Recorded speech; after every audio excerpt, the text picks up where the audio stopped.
Իսրայելն ամբողջ գիշեր հրթիռակոծել է Լիբանանը։ Այստեղ Հեզբոլլահի ուժերն են, որոնց Իրանն է հովանավորում ու որոնց դեմ կռվում է Իսրայելը, որ ամրապնդի տարածաշրջանում թելադրողի իր կարգավիճակը։ Հուշագրի 14 կետերում որևէ կերպ չի հիշատակվում Իսրայել անունը։ Իսրայելն ի դեպ այնքան է առաջացել Լիբանանում, որ ներկայում երկրի 1/5 մասն է զբաղեցնում։ Մարտի սկզբից ի վեր Լիբանանը գրեթե ամեն օր հայտնվել է իսրայելական հարվածների թիրախում, ինչի հետևանքով զոհվել է առնվազն 3000 մարդ, 1 միլիոնից ավելի մարդ էլ տեղահանվել է։ Մինչդեռ չորեքշաբթի հեռավար եղանակով կնքված Միացյալ Նահանգներ Իրան փոխըմբռնման հուշագրի հենց առաջին կետում այլ բան է նշվում։ Փաստաթղթում բացի երկու կողմերից ներառված են նաև նրանց դաշնակիցները։ Ամերիկայի Միացյալ Նահանգները, Իրանի Իսլամական Հանրապետությունը և նրանց դաշնակիցները ներկայիս պատերազմում ստորագրելով այս հուշագիրը հայտարարում են բոլոր ճակատներում, այդ թվում Լիբանանում ռազմական գործողությունների անհապաղ և մշտական դադարեցման մասին և պարտավորվում են այսուհետ չսկսել որևէ պատերազմ կամ որևէ ռազմական գործողություն միմյանց դեմ և զերծ մնալ միմյանց դեմ ուժի սպառնալիքից կամ կիրառումից, ինչպես նաև ապահովել Լիբանանի տարածքային ամբողջականությունն ու ինքնիշխանությունը։ Եթե կողմերը ստորագրել են պայմանագիր, ուրեմն պատասխանատու են դրանում ամրագրված կետերի խախտման համար նաև։ Հեզբոլլահը Իրանի հսկողության տակ է, բայց տարածաշրջանային թելադրողի հավակնություն ունեցող Իսրայելը Միացյալ Նահանգների համար կզոհի իր անվտանգությունը։ Առաջացել է նաև այդ բնական հարցը, թե որքանով է Թրամփի վարչակազմը ի վիճակի լինելու զսպել Իսրայելին եւ թույլ չտալ, որպեսզի համաձայնագիրը հայտնվի կասկածի տակ։ Եվ այս տեսանկյունից անգամ Թրամփի վարչակազմի ներսում կարող են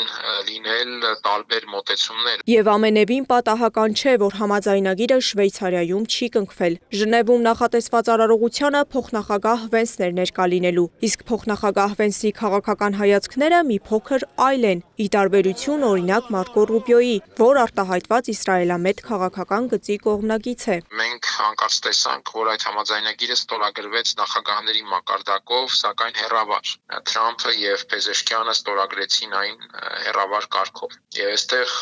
նույնպես այս հանգամանքը կարծում եմ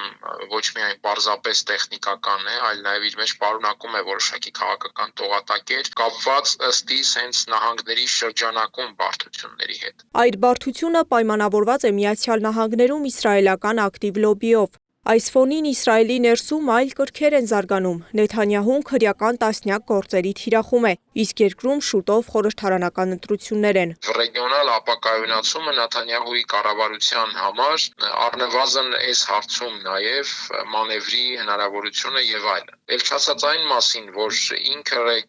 Նեթանյահուն այսպես առաջնորդվում է մեծ Իսրայելի գաղափարով, իսկ մեծ Իսրայելի գաղափարով առաջնորդվելու դեպքում Իսրայելը պարզապես չի կարող լինել ռեգիոնում կայունության գործոն։ Որքան էլ հուշագրում հիշատակվի դաշնակիցների առկայության փաստը, Լիբանանի շուրջ զարգացումները փաստացի չեն կարող հարթվել այս փաստաթղթով։ Հակամարտությունը սրվել է Իրան-Միացյալ Նահանգներ բախման արդյունքում, բայց դրա զսպումը առանձին գործընթացի արդյունքում պետք է լինի։ Կա առանձին Իսրայել-Հեզբոլլահ հակամարտություն, կա առանձին խնդիր Իսրայելի եւ Լիբանանի միջեւ, որն էլ չի կարգավորվում,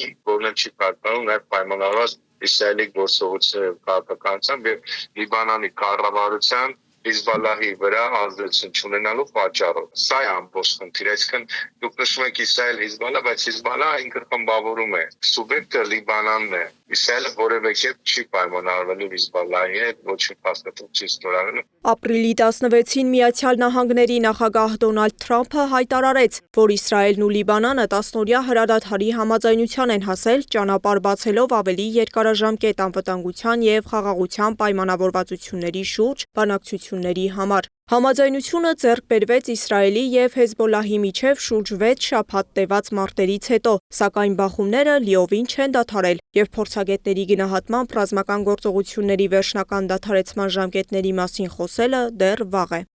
Սեդա Կյուրեղյան, Աշոտ Բարբարյան, ABC Media։